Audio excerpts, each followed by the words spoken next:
Howdy.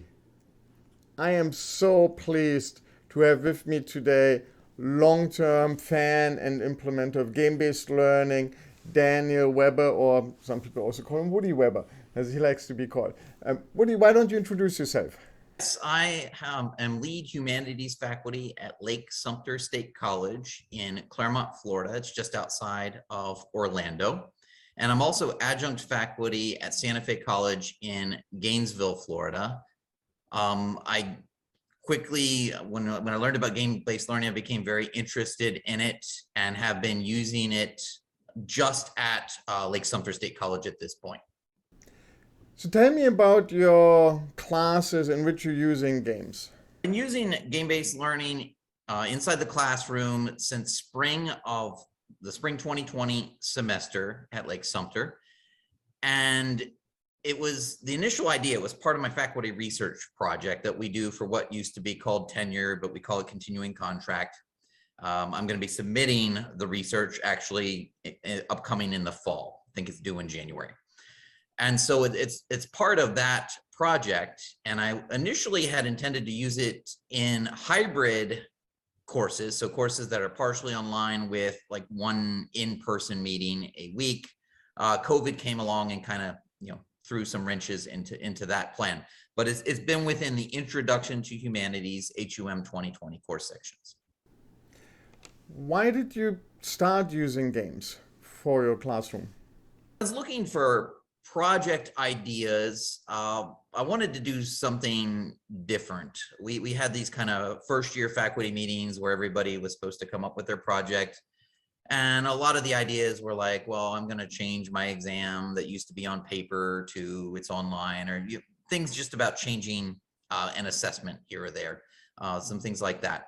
And so I wanted something a little more exciting because you should be interested in your research or it might not go well, as I tell my students.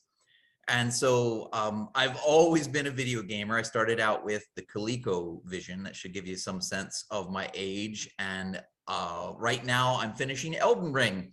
And so, even to this day, what spare time I have, some of it is devoted to video games. So when I learned that, about game-based learning, I wanted to try it out and try implementing it in my classroom. So why choose a game over another medium like movies or videos?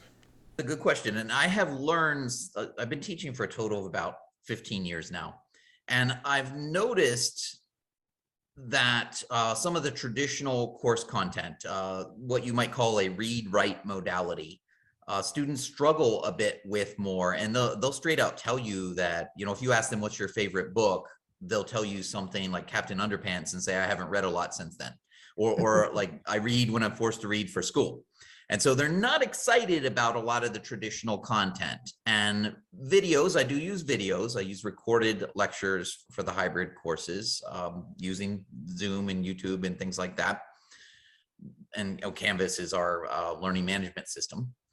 But I find that even those, there's so many of them and they're doing it for all the classes. They want something more hands-on, a kinesthetic experience. And there was one other faculty member doing kinesthetic things in his classroom. And that aspect of it absolutely drew me to it. And I thought it would bring engagement. So my faculty project, I'm trying to nail down, are they more engaged, which is not an easy thing to do to start with. How has the class changed since you've started using games? Because of the COVID situation, I haven't seen a lot of the students in the classroom, but word does get back to you as a faculty member. Like I'll meet someone, I'm a faculty advisor for some clubs, which actually it's a gaming club, by the way. It's kind of a Dungeons and Dragons role-playing games called Roll for Initiative. And so I'll have students that will join Roll for Initiative and be like, oh, you're the games guy. You do games in your classes. And so the word gets out and it somewhat creates some excitement. And I imagine it draws some students to my classes that, maybe take me instead of another professor for that reason. So I've definitely seen some of that.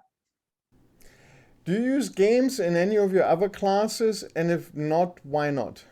have used Kahoot in my classes, which a lot of people do. I hear that's like a thing in K through 12, and so they come in to college courses already being like, "Oh, we're familiar with Kahoot." So I've used it in the past, even before I started using Triceum's games. I use Kahoot for like review quizzes and that kind of thing to get them prepped for the exams, to kind of see where their knowledge base is in relation to where it should be before they're going into the exam. Right. Now, how has your curriculum changed, if at all, your syllabus, since you've implemented the game? And give us some specific examples. So when I started this out, I had a couple of grants back to back. And so at that point, I was offering the assignment as extra credit. As things went well and I found people were excited about it, it is now an actual assignment that, let's say you're completely not interested in game-based learning, or you're a dual enrolled student. Our dual enrolled students, their entire like education has to be free essentially. And so, that creates a situation where I have to offer them an alternative that doesn't cost them anything. And so with the exception of, a handful of students, I think it ended up being like 15 students out of over 100 in the spring semester that we're talking about. They all are doing it as their primary assignment. So it's sort of replacing one of those research type assignments where you would be writing and submitting a more traditional report on historical figure or a time period, that type of thing. Now, what have you learned since using game-based learning in the class? So my favorite part of this entire experience has been, it has inspired me to look more into, well, what can I create a game? How, what's that look like? How do I go about that? And so it's led me to do some professional development. I took a course with, I think it was like an open educational institute thing. I think out of Arizona State University is involved, from what I recall. And so I did some professional development. Was a 1-week deep dive game design workshop, and learned about Twine and GitHub. And I've given some talks, so it's good for my career as well. And so not only am I learning about how the student experience is, it's allowing me to kind of transform where what my career path is, what I'm interested in. That's great. Now, you briefly mentioned that the way that you've been using the game in the class from the beginning to today has kind of changed. Talk to us a little bit more about the implementation. How has that, what have you done when you first started out, and what does it look like today, and why? So I have those recorded lectures. So I have recorded lectures that match up with, say, the Medici and the Protestant Reformation and the things that are the context for the game. The time period you're in, what you're doing. They're working as a banker for the Medici family, the artworks you're coming into contact with. And so that's all in the lectures.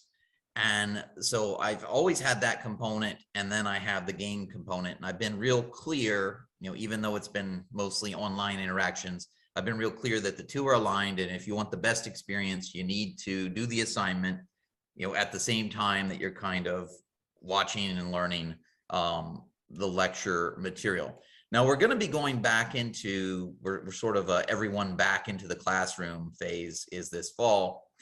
And so I am going to change, it's going to be much more pull the game up, talk about it in person instead of like, here are some videos on how it works. And, I've used some of your videos, the Tricia videos on how do you download it, how do you play it, those type of things. But now it's going to be a much more integrated into the lecture, if you will, because even in a hybrid course, I tended to show them what's upcoming. Like I won't just completely review the entire lecture I've already uploaded to the course management system, but I'll say, here are the highlights. And so, in the Renaissance, I'd be hitting things like the Protestant Reformation, of course, the importance of patronage, those kind of things. And in doing so, I'm going to link it directly to the game. And so that's kind of how I view it going forward here now that we're coming out the other end of COVID. Well, thank you. Now, before I let you go, for any faculty, teachers out there watching that are thinking about using games in their classroom, what tips do you have based on your experience for them? Be ready for the students, even though they're very used to video games, the minute you attach the adjective educational onto it, it's almost like they panic a little bit. It's like they assume it's not going to be fun. And so kind of have that expectation that that might be the initial how they come into it. But then I found out that after playing it, I do sort of I get qualitative data by asking them a discussion post at the end of the class. I ask the typical things like, what was your favorite thing in the class? What was your least? What content would you add if you could? Humanities is a massive field. I get crazy answers for that one. So I will ask them every time, every semester, did you participate in the game-based learning? Did you find it to be more engaging than a recorded or in-person lecture? And so I'm getting feedback there, and they'll often be very specific and say, I came into this being concerned.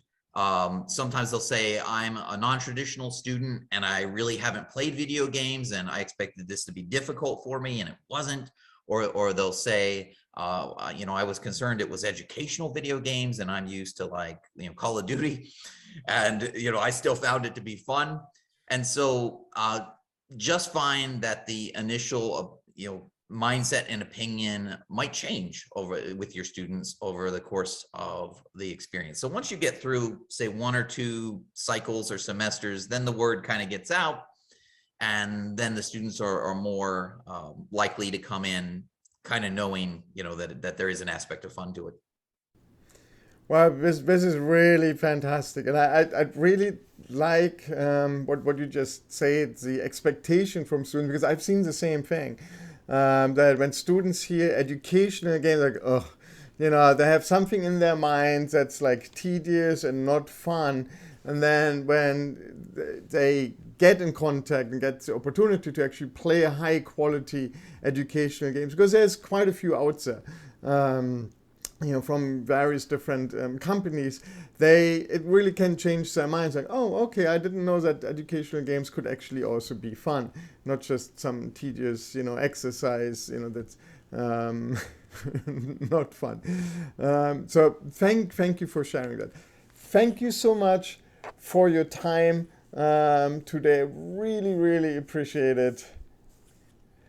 And with that, as always, if you like the video, please hit the like button. If you like the channel, please subscribe and leave comments. Tell us, what do you like to see, who do you like to hear from, so we can hopefully create those videos for you. Have a wonderful day.